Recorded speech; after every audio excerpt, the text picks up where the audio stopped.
Meera Bhayandar Bharatiya Janata party में पुनः एक बार संकटों के बादल मंडरा रहे हैं। भारतीय जनता पार्टी के जिला अध्यक्ष के रूप में नरेंद्र मेहता, उसके पश्चात हेमंत म्हात्रे और अब जाकर भारतीय जनता पार्टी प्रदेश नेतृत्व ने रवि व्यास की नियुक्ति कर दी है, जिसको लेकर घमासान छिड़ गया है।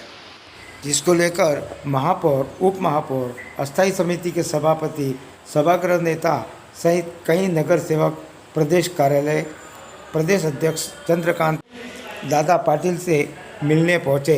हालांकि चंद्रकांत दादा पाटिल प्रवास से होने पर सीधी मुलाकात नहीं हो सकी। भाजपाइयों का मानना है कि यह नियुक्ति सार्वजनिक रूप से न होकर चुपचाप कर दी गई है, जिसको लेकर नाराजगी है तथा कई नगर सेवकों ने इस्तीफे देने का मन बना। पक्ष संघटनेमध्ये अशा तऱ्हेच्या घटना होत असतात। मीरा भाईंदरच्या आलेल्या सर्व कार्यकर्त्यांशी मी सविस्तर चर्चा केली, त्यांचं म्हणणं ऐकून घेतलं।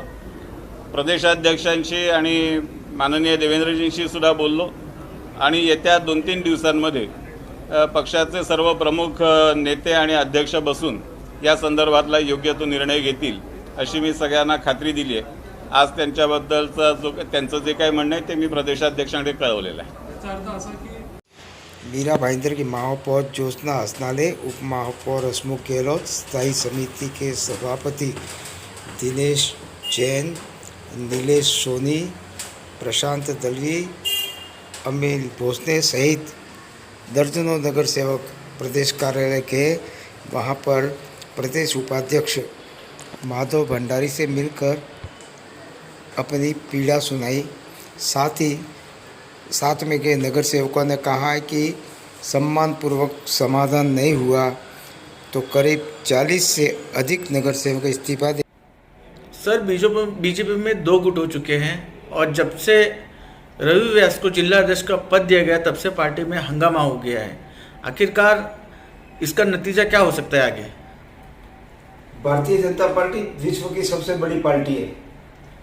11 करोड़ 12 करोड़ सदस्यों वाली पार्टी है, तो इसमें गुटबाजी नहीं होती है। हमारी पार्टी में लोकतंत्र है और लोकतंत्र में अपनी राय रखने का सबको अधिकार होता है। अभी ये जो नियुक्ति हुई है, उस नियुक्ति में विषय ऐसा है कि नियुक्तियां सार्वजनिक रूप से होती है। ये नियुक्ति व्हाट्सएप पे हो गई तो कुछ कार्यकर्ताओं में, कुछ पदाधिकारियों में, कुछ नगर सेवकों में ऐसा संशय है कि ऐसा कैसे हो गया। तो अपनी राय प्रकट करने का सबको अधिकार है और वो अपनी राय प्रकट कर रहे हैं। और आप चिंता मत कीजिए, हमारा घर का यदि कोई घमासान आपको लग रहा है तो वो तो थम जाएगा। लेकिन सर, ये व्हाट्सएप के जरिए से इन्होंने लेटर मंगवाया है और व्हाट्सएप पे वो किया है, तो एक अपना व्यास जी का एक अलग ही 14 नगर सेवक को लेके अलग है और यहाँ पे लिखा है नरेंद्र मेहता जी अलग है। विषय यह नहीं है। रवि व्यास भी भाजपा से है, नरेंद्र मेहता जी भी, ये भी भाजपा से है। लोगों में प्रश्न ये है कि यहाँ मीरा भाईंदर में नरेंद्र मेहता ने भारतीय जनता पार्टी को खड़ा किया है, इसमें कोई शक नहीं है, ठीक है। और नरेंद्र मेहता के साथ में संगठन का भी योगदान है, इसमें कोई शक नहीं है। तो ये जो अचानक हो गया है, तो इसलिए कार्यकर्ताओं के मन में ऐसा संशय है, बाकी कोई बात नहीं है। भारतीय जनता पार्टी में ऐसी कोई बात नहीं है। कल सारे नगर सेवक और महापौर और सारे जितने भी भाजपा के यहाँ के जो दूसरे खेमे के पदाधिकारी है, वो सब ने इस्तीफा देने की बात की है, तो इसको आप किस नज़र से देखते हैं? मैंने आपसे पहले ही कहा है कि हमारी पार्टी में लोकतंत्र है। हमारी पार्टी परिवारवाद वाली पार्टी नहीं है कि बस एक व्यक्ति ने कह दिया, वो लोकतंत्र है।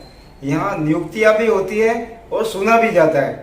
तो उन्होंने अपनी बात को रखा है, लोकतांत्रिक तरीके से रखा है, अपने वरिष्ठ पदाधिकारियों के सामने रखा है। अब निर्णय उनको करना है और उनका जो भी निर्णय है देखा जाएगा। सर, कहीं ना कहीं लेकिन भाजपा के महापौर अगर ये कहती है कि मैं इस्तीफा दे दूंगी, बहुत बड़ी बात हुई। भाजपा की महापौर यदि इस्तीफा देती है वो बड़ी बात होगी। ये सारी बातें, ये जो बड़े हमारे वरिष्ठ पदाधिकारी बैठे उनको देखना है, वो उसका अवश्य निराकरण करने का 1-2 दिन में उसका निराकरण हो जाएगा। आप चिंता मत कीजिए। यहाँ से प्रदेश कार्यालय में सभी कार्यकर्ता गए थे। उनका मकसद ये था कि जो नियुक्ति हुई है उसका विरोध नहीं है, लेकिन जिस तरीके से नियुक्ति की गई है उसके सामने विरोध दर्शाने गए थे, क्योंकि ऐसा शख्स चाहिए यहाँ पे मीरा भाईंदर में भारतीय जनता पार्टी के लिए आने वाले चुनाव के संदर्भ में, कि जो सभी को साथ में लेकर चल सके, क्योंकि हमको यहाँ की भारतीय जनता पार्टी पक्ष की चिंता है। वैसा कोई शख्स चाहिए, स्थानिक नेतृत्व को विश्वास में लेकर यहाँ पर ऐसी कोई नियुक्ति जिलाध्यक्ष की होनी चाहिए।